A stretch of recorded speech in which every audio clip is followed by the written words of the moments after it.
Maintenant, on va parler des réactions en solution. On va commencer par les réactions de précipitation.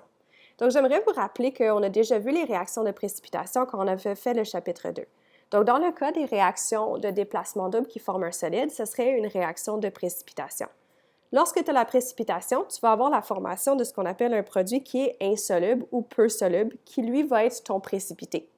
Ça va généralement impliquer des composés ioniques parce que les réactions de déplacement double, c'est des mélanges de composés ioniques qui sont aqueux qui vont donner deux produits qui sont ioniques, un qui va être peu soluble en solution aqueuse. Les réactions, pour prédire si une réaction de précipitation va se faire, on se sert de ce tableau-là que vous connaissez déjà. Si la combinaison de l'anion et du cation donne quelque chose qui pourrait être soluble, il n'y aura pas la formation d'un précipité. Tandis que s'il va y avoir la combinaison entre un anion et un cation qui donne un produit qui est peu soluble, là, on verrait la formation d'un précipité qui serait le composé qui est peu soluble en solution aqueuse.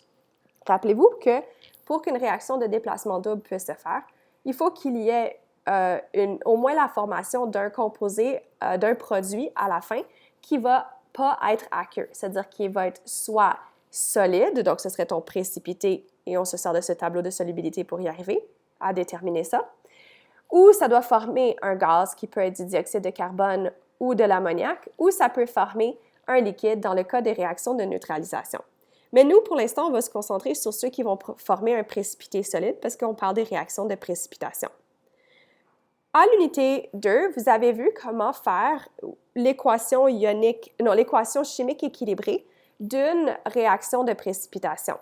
C'était une réaction de déplacement double, c'est-à-dire que vous avez été capable de prédire si une réaction de déplacement double formant un solide peut se produire, et vous avez été ensuite capable d'écrire l'équation chimique équilibrée de ces différentes réactions-là. Mais maintenant, on va parler d'un autre concept et on va voir un petit peu plus qu'est-ce que ça veut dire que tu as un composé qui est aqueux et que tu as la formation d'un précipité solide. Quand tu as un composé qui est aqueux, comme le nitrate de plomb ici, ça nous indique que le plomb et le nitrate, quand tu le mets dans l'eau, vont être aqueux. Ça veut dire qu'ils vont se dissoudre et vont créer une solution qui est homogène. Pour faire ça, il faut que les ions qui forment le solide se séparent. C'est-à-dire qu'il faut que la force électrostatique entre le plomb et le nitrate soit moins forte que la force ion-dipôle entre l'eau et le nitrate, et l'eau et le plomb, permettant à ces deux ions de se séparer et de flotter librement dans la solution aqueuse. On dit dans cette situation-là que quand on dissout un composé ionique qui est soluble dans l'eau, les ions se dissocient complètement. Quand ils se dissocient complètement, ça veut dire que l'anion et le cation se séparent et les ions flottent librement en solution aqueuse. Ça veut dire qu'ici, on nous dit que le nitrate de plomb est aqueux. Le fait que le nitrate de plomb est aqueux, ça nous indique que quand tu les mets dans l'eau, et quand ils sont dans l'eau, comme ils le sont dans cette équation chimique équilibrée, ils sont dans le fond séparés en leurs ions respectifs et ces ions-là ne sont plus maintenus ensemble pour former un solide par des forces électrostatiques. Donc ici, le fait d'avoir du nitrate de plomb aqueux, on pourrait dire que c'est avoir du plomb Pb2+ aqueux et des ions de nitrate aqueux qui flottent librement dans la solution. Le fait d'avoir de l'iodure de potassium aqueux, ça nous indique la même chose. Ça veut dire qu'il n'y a plus la formation d'un solide, donc les ions ne sont plus attirés les uns vers les autres par la force électrostatique et ils sont donc séparés dans la solution aqueuse. Et donc, on peut considérer qu'on peut séparer les ions dans la solution aqueuse parce qu'ils sont réellement séparés dans la solution aqueuse. Quand on les fait réagir dans cette situation-ci, il va y avoir la formation d'un solide. Ce solide nous indique que la force électrostatique entre les deux ions, donc l'ion plomb et l'ion iodure, est suffisamment forte pour maintenir le solide ensemble. Et donc, ils ne vont pas être séparés dans la solution, ils ne vont pas se dissocier dans la solution aqueuse. Et ça veut dire que quand on regarde l'équation ici, on ne peut pas séparer les ions l'un de l'autre parce qu'ils ne sont pas séparés. Ils sont vraiment collés l'un à l'autre et attirés par une force électrostatique suffisamment forte pour que dans l'eau, tu aies un solide de formé. Le nitrate de plomb, ici qui est aqueux, peut aussi être représenté par le fait que les ions sont dissociés en solution aqueuse. Ça veut dire qu'au début de la réaction, juste avant qu'ils réagissent ensemble, tu vas avoir un mélange homogène d'ions plomb, ions nitrate, ions potassium et ions iodure qui vont flotter dans la solution. Mais dès que les ions plomb vont rentrer en contact avec les ions iodure, ils vont s'attirer mutuellement avec une force électrostatique suffisamment forte pour former un solide.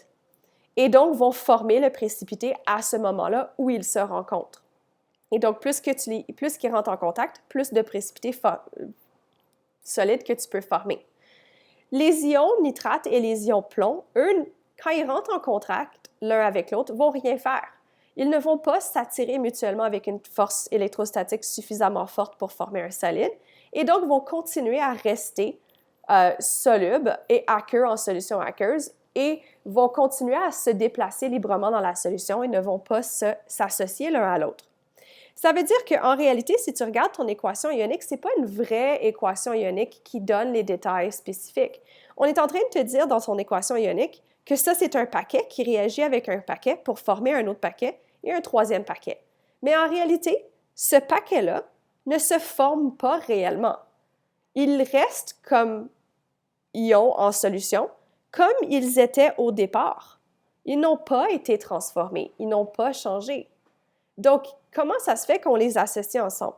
Bien, on les associe juste pour aider avec la vision de cette réaction chimique, parce qu'il y a un paquet qui va se former, et ça, c'est ce qui reste.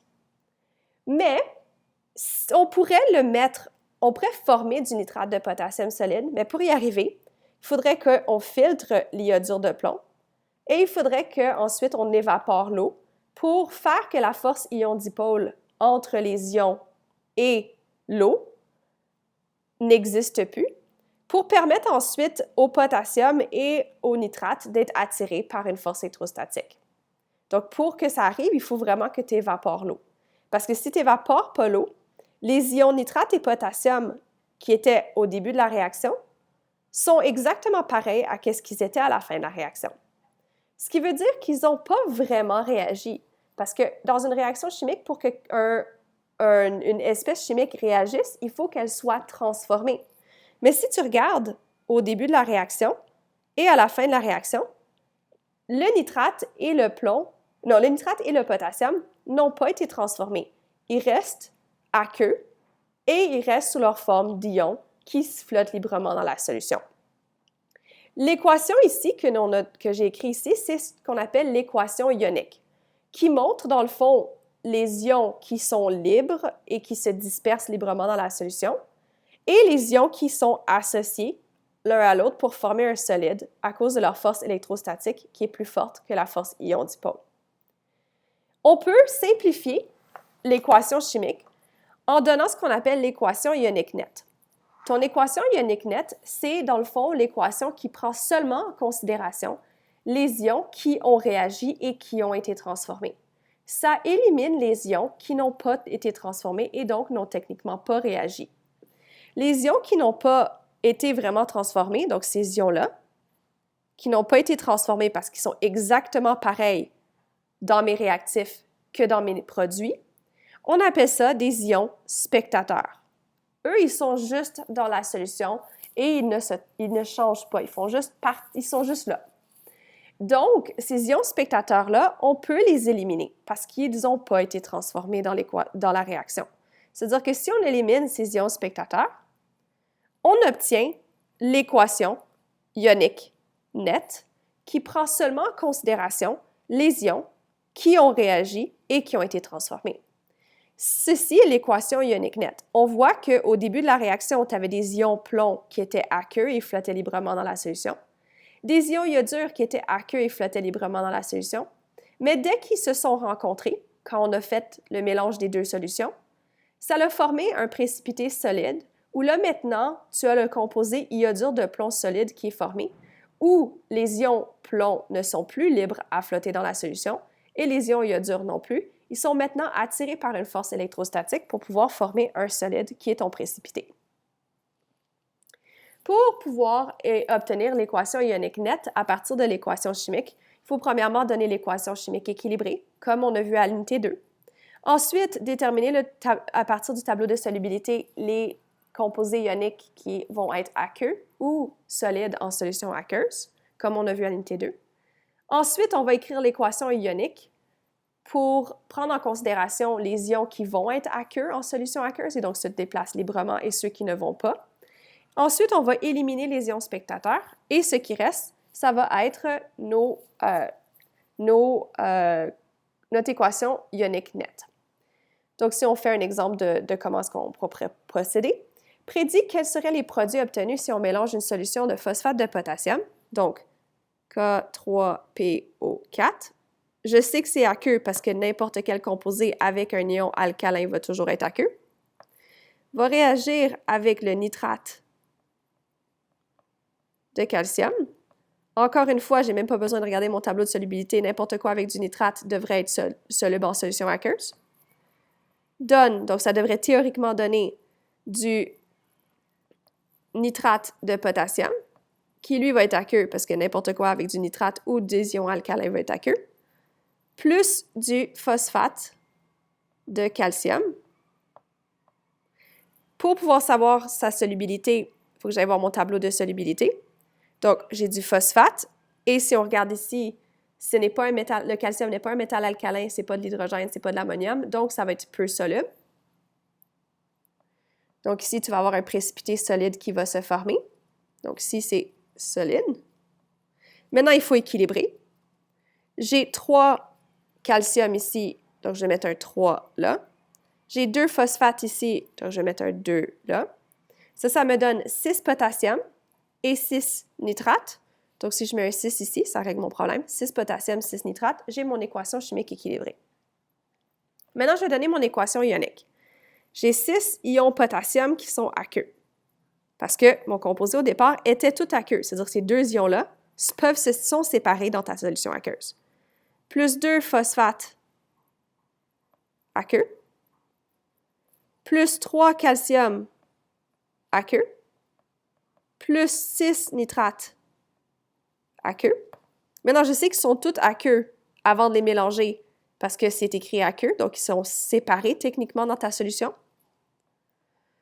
Ça va me donner 6 potassium aqueux, plus 6 nitrates aqueux, plus du phosphate de calcium solide. Donc, remarquez que je n'ai pas séparé le phosphate de calcium parce que quand il est solide, il n'est pas libre en solution aqueuse. Les 2 ions ne sont pas dissociés. Ils sont associés l'un à l'autre et attirés fortement par la force électrostatique. Donc, je ne peux pas les séparer. Je peux seulement séparer les ions quand ils sont aqueux, les composés. Ça va me permettre d'identifier les ions spectateurs. Les potassiums n'ont pas changé. Les nitrates n'ont pas changé. Bien, note-le moi ici. Et donc, étant donné qu'ils n'ont pas changé, ils n'ont pas participé à la réaction, donc ce sont les ions spectateurs. Donc, je peux maintenant réécrire mon équation ionique nette. Donc, j'ai 2 phosphates aqueux qui, quand ils ont rencontré 3 calcium aqueux, ils se sont attirés fortement l'un vers l'autre pour former un phosphate de potassium solide. Donc là, maintenant, j'ai mon équation ionique nette où j'ai 2 ions phosphate, 2 ions phosphate, 3 ions calcium, 3 ions calcium, et on voit que c'est seulement les phosphates et les calciums qui ont réagi réellement l'un avec l'autre pour former un nouveau produit qui est différent des réactifs, qui est ton phosphate de calcium. Donc, ceci est la réponse à la question, c'est ton équation ionique nette.